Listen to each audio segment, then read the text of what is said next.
అనుభవించినాలేమి బాధలు ఇకపై నీకు ఉండవులే.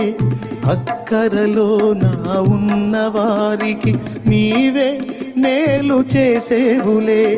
మొదట నీ స్థితి కొంచెమే ఉన్న తుదకు వృద్ధిని పొందునులే.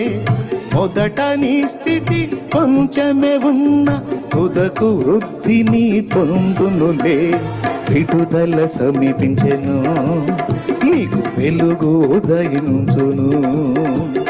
విడుదల సమీపించెను, నీకు వెలుగు ఉదయించును. చెమ్మగిల్లు కళ్ళలోన కన్నీళ్ళెంత కాలం, కష్టాల బాటలోనే సాగదు పయనం. విడుదల సమీపించెను, నీకు వెలుగు ఉదయించును. విడుదల సమీపించెను, నీకు వెలుగు ఉదయించు.